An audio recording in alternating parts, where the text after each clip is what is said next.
9.2 is using sum and difference formulas. Our essential question is how can you evaluate trig functions of the sum or difference of two angles? Yeah. No. Shh. I don't know if this is working. No, it's not working. It's not working? No. It's working. Sorry. Because you've been throwing it around.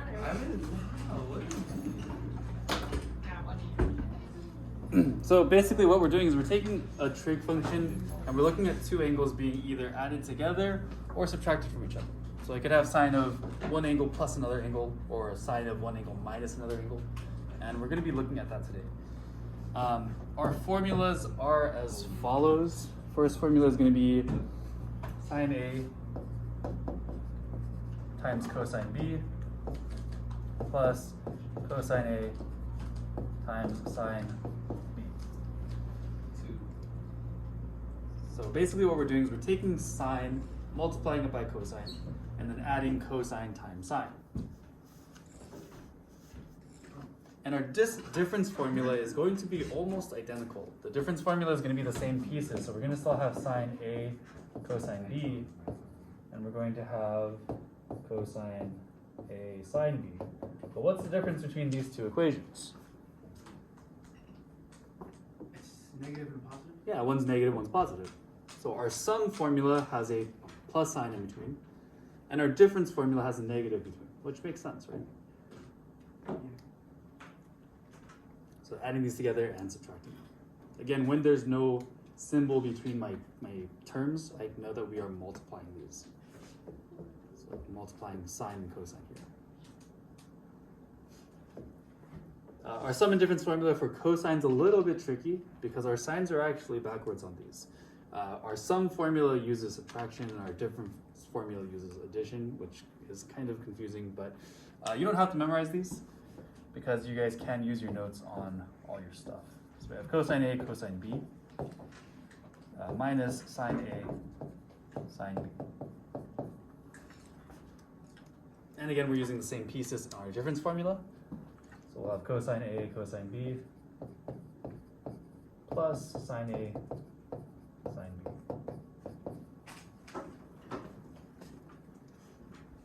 So again, you don't have to memorize these.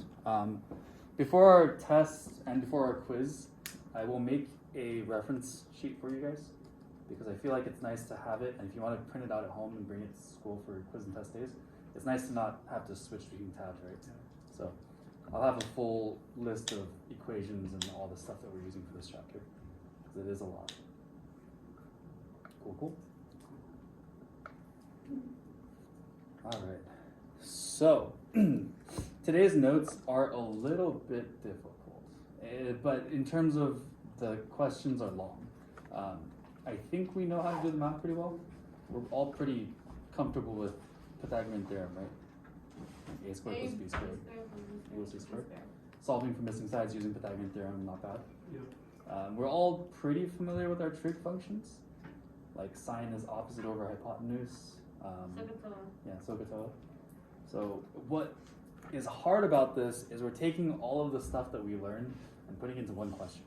So basically this is like an 8-part question. So the hard part is just getting through all of it. But the math itself isn't that bad. So just bear with me through this example problem and hopefully this makes sense. Take a look at example 1. This says we want to find cosine of A minus B. This question looks pretty complicated because there's a lot of stuff written here, but I'll break it down piece by piece and hopefully it makes a little bit more sense. So first they're asking us to find cosine of A minus B. So which formula should we be using?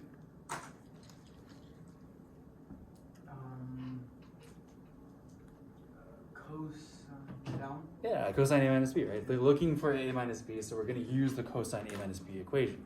So we're going to use cosine A times cosine B plus sine A times sine B.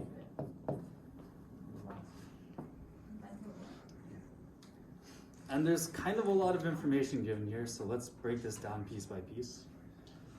We all have the equations written down, yes? So I can scroll. Okay. I'm gonna need some space.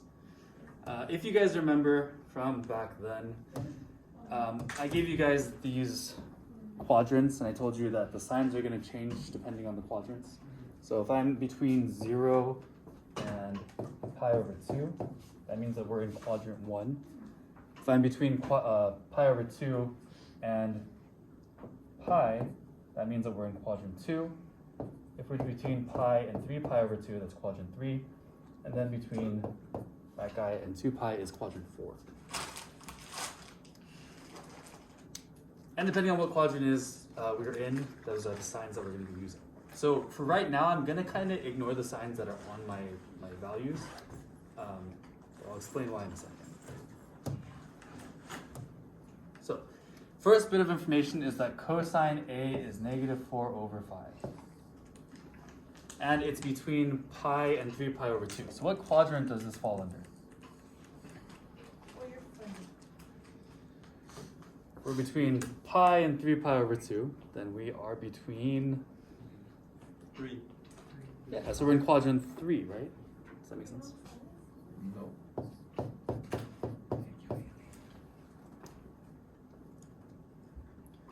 So what I'm going to do to help me organize my thoughts is I'm going to draw a triangle. There is a triangle that exists in quadrant 3 that has cosine, which is -4 over 5. So let's draw out a triangle.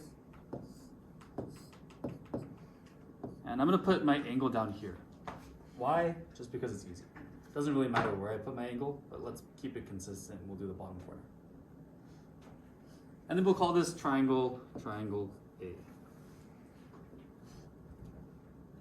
We were given a bit of information that cosine of triangle A is 4 over 5.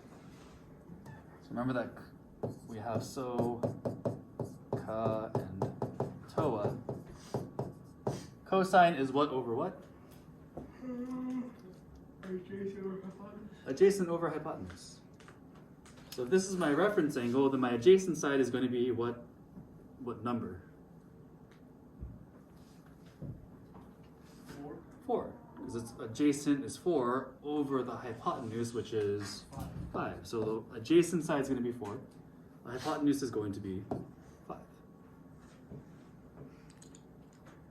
Does that make sense so far? So taking this bit of information that's given to me and drawing out a triangle, basically. Now using this information, can I find that missing side here? Yes. Absolutely. I'm given my hypotenuse, so I can subtract 5 squared minus 4 squared. I don't need to go into depth with this, right? Because you guys understand the Pythagorean theorem? Yeah. So if I do 5 squared is 25, 4 squared is 16, and I can subtract these guys. What is 25 minus 16? 9. And we can find the square root of that, which is going to be 3. And then my missing side here is 3. Oh my god, I completely guessed and I got it right. You got it.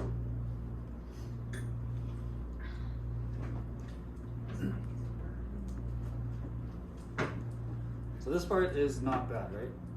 Fairly simple. So here's where it gets, I guess, tedious. Now we have to do this again.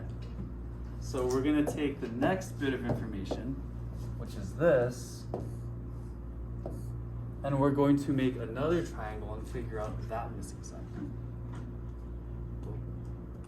Looking at this triangle B, where does this one land? It's between 0 and pi over 2. So what quadrant is that? What was that? I thought you were giving me an answer. Between 0 and pi over 2. Quadrant 1. Quadrant 1. I like quadrant 1 because everything's positive in quadrant 1 and I don't have to worry about my signs. So that's always nice. So I'm going to draw another triangle. I'm going to label this triangle as triangle B. I'm going to make it look the same. Same theta, same right angle. But we're given different information. Here it says that sine is 5 over 13. That means that my opposite side has to be Opposite.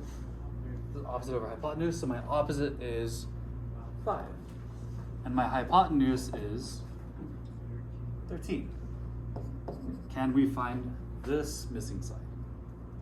Yeah, we'll do the same thing that we did here. Square 13, subtract 5 squared, and find the square root of that. So 13 squared is 169. 5 squared is 25. If I subtract these guys, I get 144. Anyone know what the square root of 144 is off the top of their head? 12. So that means that my missing side here is 12. So quite a bit of setup, yes? But once you get here, it's all smooth sailing. Because now we have all the pieces that we need to plug into this equation here. I'm gonna move this just slightly so I can like line things up. Put this right here. So what is cosine of A? If we look at triangle A, what is the cosine of this triangle here? Well, this is also given to me in our equation, or in our question. Cosine of A is negative 4 over 5. So cosine A is negative 4 over 5. Cosine of B, if I look at triangle B, what's cosine of triangle B? Remember, cosine is adjacent over hypotenuse, so that's going to be 12 over 13. So this is times 12 over 13. Triangle B is in quadrant 1, so sine or cosine is going to be positive. So we can keep our sign the same. Sine A, if we're looking at triangle A again, what is sine of triangle A? Sine is opposite hypotenuse, so it's going to be 3 over 5. Triangle A is in quadrant 3. What sign does sine have? Negative. So it's going to be negative 3 over 5. And sine B was given to us, right? Sine B is 5 over 13. Almost done. Yeah. All we need to do now is multiply and add. Realistically, I can put all this in my calculator and that's totally fine. So if you just plug all this into your calculator, it will give you an answer. We do want to keep this as a fraction though, so let's kind of do this a little bit by little bit. What is negative 4 times 12?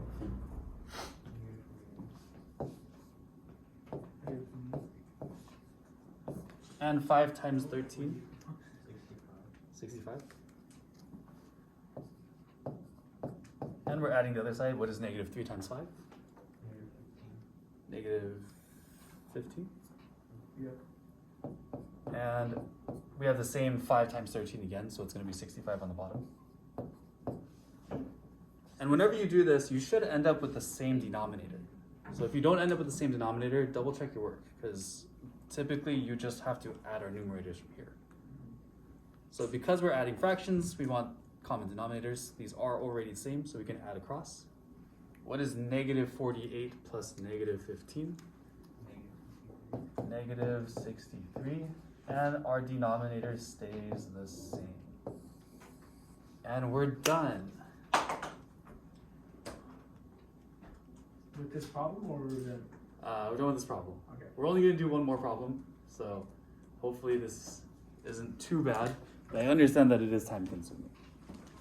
It's not bad. It's not bad though, right? You just kind of have to Yeah. take it piece by piece and step by step. If this was on a regular day, it would not be that bad. Yeah, but because we have blocks, it's, It's just a little hard. elongated. What I think I'll do for test day is I'll probably break this up into a couple different questions.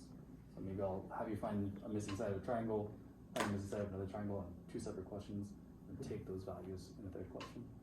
That way it breaks it up a little bit, and it's a little easier, right? Yeah. I just had to get that face. Alright, I'll give you a second to soak this in, and hopefully let it seep into your brain a little.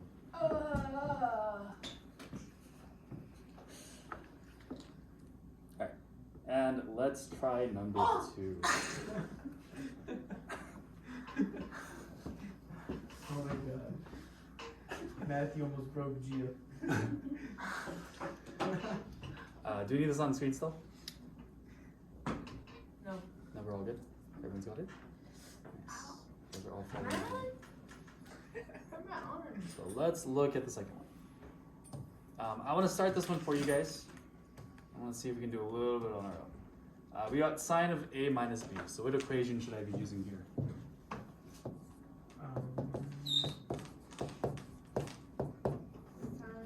It's going to be sine a. Sine A plus B. Sine Oh, sine A Sine cosine B plus cosine Cosine a, sine b, right? So we used this equation here, and we're given a bit of information here. We know that sine a is this value here, and we know that cosine b is this value here. So I'm going to draw out two triangles again. I have triangle A, and I have triangle B.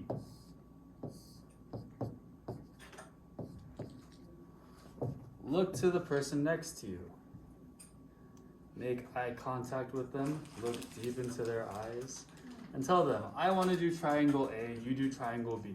I want to do triangle B, you do triangle A. So one of you guys do triangle A, one of you guys do triangle B, and see if you can solve out the missing side here.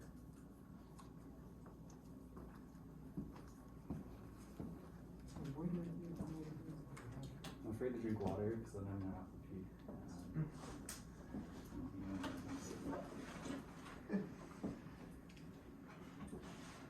Do triangle A or triangle B, whatever your partner is.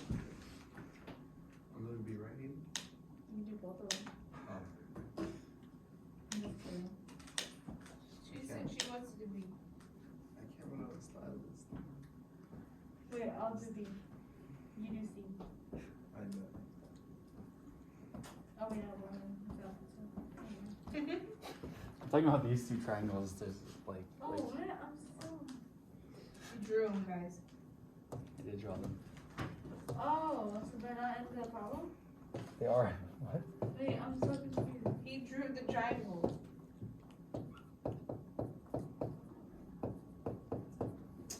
So triangle A has this information. So you want to put these Oh. pieces on the sides of the triangle and then solve for the missing side. Okay. Triangle B has this information. And then you want to solve this triangle. Where's triangle?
Alright, how are we doing?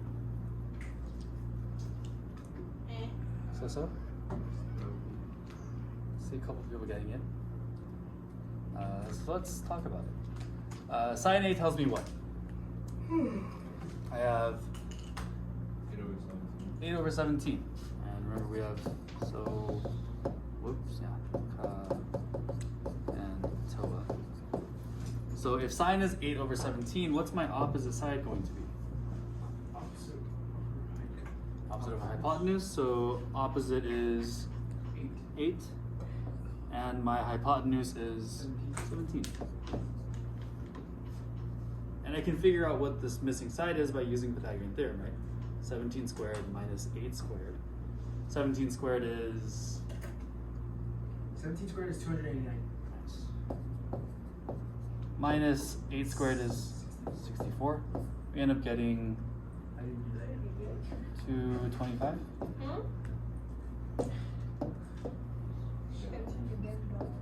And the square root of 225 is 15. Comes out to a whole number. All of these should come out to whole numbers, so it should be nice and easy for you guys. What about triangle B?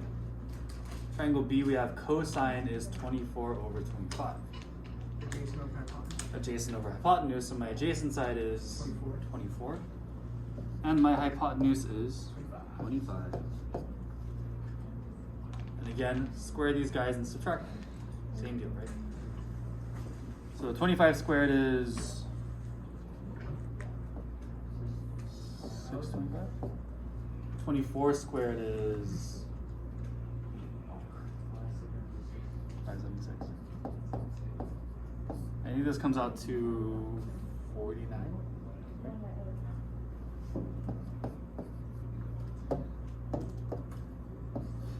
And the square root of 49 is...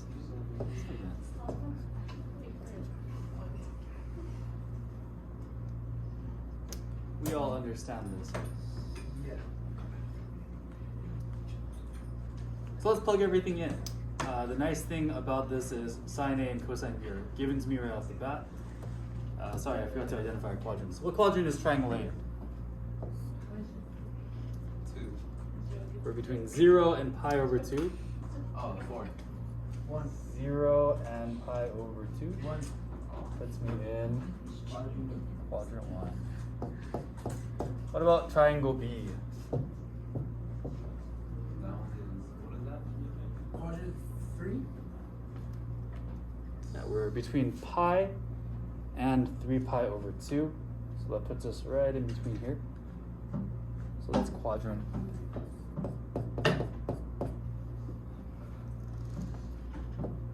So what is our sine A? We're given that, right, in our equation? Sine A is 8 over 17. And what's cosine B? Again, that's given to us. Negative 24.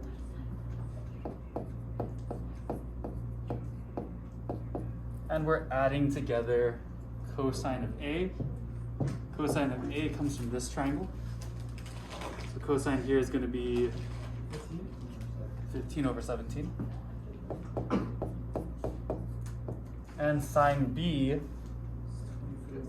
Oh no, 7 over 7 over 25. What sign is this guy going to have?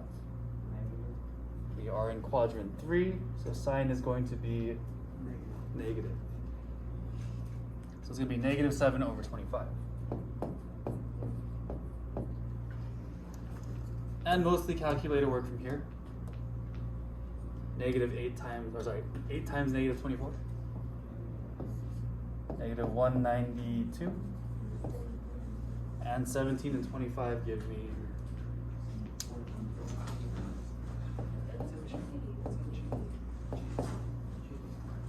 15 and negative 7. Negative 105. And this is the same thing. Pretty simple. 17 and 25 are going to give me 425 again. And we can add these guys up. What is negative 192 minus 105? 296. 297. 297. Wait, what am I doing? I made a mistake. What's my mistake? You're supposed to subtract. Thank you. Whoops. our equation says subtract. I said add. Why did I do that? Because I'm tired and block schedules are long. So subtract. Subtract. So since we're subtracting this one, it becomes a plus, right? Negative, negative becomes positive. So negative 86. Did you do that in your head? Yeah. Oh no, wait. We're slightly off. I didn't even say the last. I just said 80 something. 87. And Matthew's like, no. Oh, that was close. Good job. So again, hopefully this makes sense. It is time consuming and it does take a while, but overall I think the math itself is not bad. Yeah. Right. So we're gonna pause it here. You guys can write a summary. We do have big ideas today, so you guys can work on big ideas. Time to sleep.